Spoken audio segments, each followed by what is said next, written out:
इरादे जिनके ऊंचे होते हैं उन्हीं का ऊंचा बख्त होता है। इरादे जिनके ऊंचे होते हैं उन्हीं का ऊंचा बख्त होता है।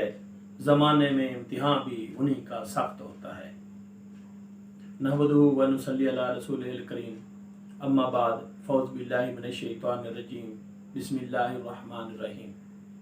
मैं Mohammad Murtaza Bhattu, SST science, government model city high school, Bahawal Nagar. अक्सर मेरे स्टूडेंट मुझसे सवाल करते हैं, सर आप उस्ताद क्यों बने, आपने कोई और शोबा इख्तियार क्यों ना किया। और अक्सर मेरे दोस्त ये कहते हैं, यार आपने तो LLB किया हुआ है, आपको बोलने का भी फन है और आप इंग्लिश राइटर भी हैं, आपने किताबें लिखी इंग्लिश में और भी लिखी, तो आप वकील होते या MPMNA का इलेक्शन लड़ते, तो आप जैसा बंदा तो सियासत में होना चाहिए। कुछ मेरे रिश्तेदार ये कहते हैं कि आपने डिस्पेंसर किया हुआ है, आपने मेडिकल स्टोर खोला था 1994 में, आप होलसेल का काम करते और आप लाखों रुपए कमाते। मैंने कहा हाँ, मैंने 94 में डिस्पेंसर किया और मैंने ये डिस्पेंसर गाइड भी पढ़ी और ये मटीरिया मेडिका भी पढ़ा और ये प्रैक्टिस ऑफ मेडिसिन की किताबें भी पढ़ी और इसके अलावा ये इंसाइक्लोपीडिया ऑफ होम्योपैथिक को भी पढ़ा और इसके अलावा मैंने तिब और हिकमत की किताबें, ये मखज़नुल मुफ़रदात और मखज़नुल मुरक्कबात को पढ़ा। तो मैंने ये जो मुख्तलिफ किस्म की किताबें पढ़ी हैं, इनसे बच्चों को फायदा देता हूँ। तिब और हिकमत के फार्मूले बताता हूँ, बच्चों को अपना राइट लेना सिखाता हूँ, कुछ कानून की बातें बताता हूँ। और जहां रहा ताकत का ताल्लुक, MPMNA ताकतवर नहीं है, उस्ताद ताकतवर है और जुबान ताकतवर है। ये कल की तो बात है, इसी महीने की बात है ना। एक ऐसा आदमी जिसकी टांगे नहीं थी, उसकी जुबान काम करती थी और उसका बेटा, उसने कल आवाज दी है ना, पूरे पाकिस्तान को हिला के रख दिया है। और पूरे पाकिस्तान को हिला के रखने में क्या है, पीछे क्या ताकत है? ये जुबान की ताकत है, ये इल्म की ताकत है। भाई जी, अगर कोई उस्ताद अपने आप को उस्ताद समझे तो उसकी इज्जत होगी। अगर आप उस्ताद हैं और अपने आप को दिहाड़ीदार और मजदूर समझे और जाके सारा दिन मोबाइल पे खेल के स्कूल से वापस आ जाए, तो फिर आपकी इतनी इज्जत होगी। अगर आपका कोई नजरिया है, आपकी कोई सोच है, जैसे मैं सोचता हूं कि राइटर, अदीब, शायर और बेलौस खिदमत करने वाला कभी नहीं मरता। इमाम गजाली रहमतुल्लाह अलैह, अबू अली सीना, कितनी सदियां गुजर गई हैं, आज भी जिंदा है। राइटर, अदीब, शायर नहीं मरते, दौलत कमाने वाले मरते हैं। दौलत कमा गया और औलाद दौलत की खातिर कहते हैं जल्दी मरे ताकि हम पीछे से दौलत बांटे और एंजॉय करें। मेरी ये किताब है, मुझे पता है कि आज जिस स्टूडेंट ने ये पढ़ी है, जिसको मैंने ये पढ़ाई है, जो आज 10-12 साल का है, आने वाले 60-70 साल के बाद भी मेरी ये किताब उसके संदूक या ट्रंक से निकलेगी, उसके घर से निकली और वो अपने बच्चों को बताएगा। जहां रही ताकत की बात, तो ताकत उस्ताद के अंदर है। अल्लाह ने उस्ताद को बड़ी पावर दी है। मैं कहता हूं अपनी सोच अच्छी रखो। क्यों? कि तुम्हारी सोच, तुम्हारे ख्यालात, तुम्हारे जज्बात, यही आपको बदल देंगे। मैं जो नौजवानों से खास तौर पर यह कहता हूं कि अपने आप को भी बदल दो और दुनिया भी बदल दो, क्योंकि खुदा ने आज तक उस कौम की हालत को नहीं बदला ना हो ख्याल जिसे आप अपनी हालत के बदलने का। सूरत नजम 24 में अल्लाह ताला फरमाते हैं, अमलेल इंसान है मातमन्ना, क्या जिस चीज की इंसान आरजू करता है उसे जरूर मिलती है। यस, नजम 39 में है, लई सलिल इंसान इल्ला मा सा, इंसान को वही मिलता है जिसकी वो कोशिश करता है।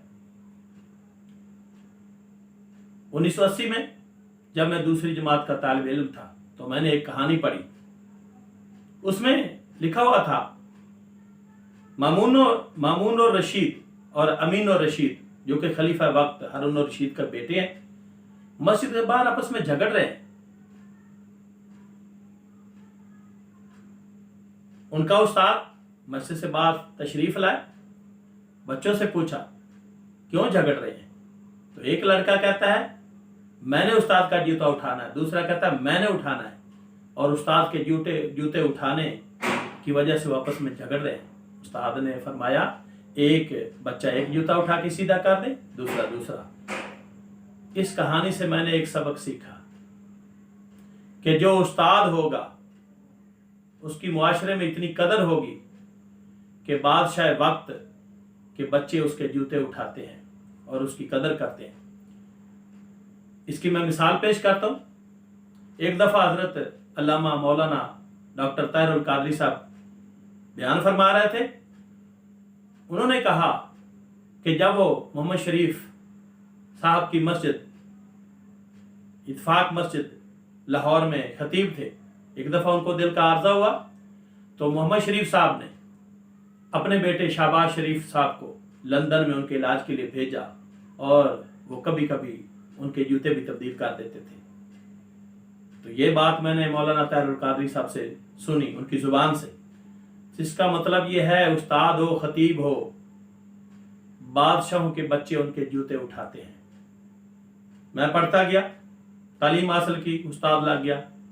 मैंने भी सोचा कि कहीं ऐसा कोई वक्त आएगा क्या कोई उस्ताद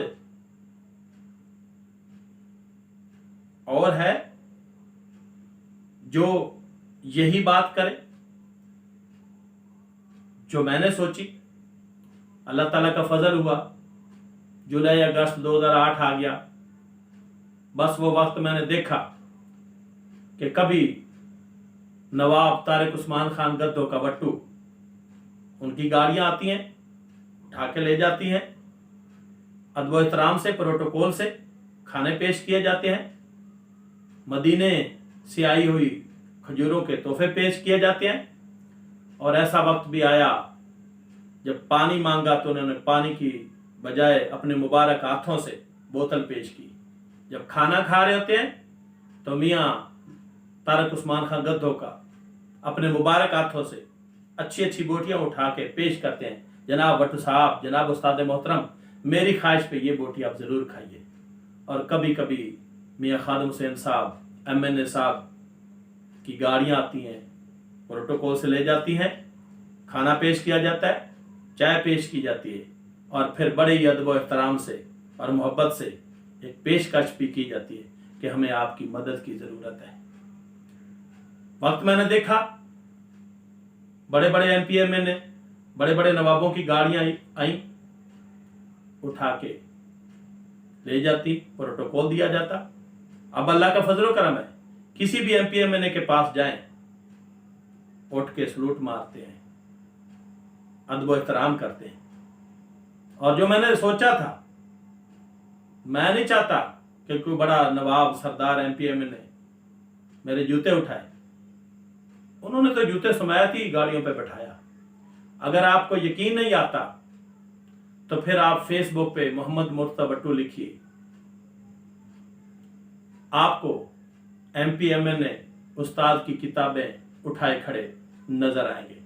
तो आज मैं नौजवानों से यही कहूंगा कि मेहनत, लगन और शौक से तालीम हासिल कीजिए और अपने अंदर गुलामी वाली सोच को खत्म कीजिए और वकार से जीना सीखो।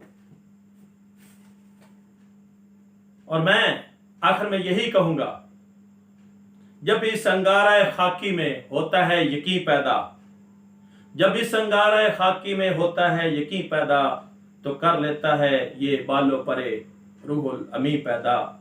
गुलामी में न काम आती हैं शमशीरें न तदबीरें, गुलामी में न काम आती हैं शमशीरें न तदबीरें, ये हो ज़ौक़े यकी पैदा तो कट जाती हैं जंजीरें।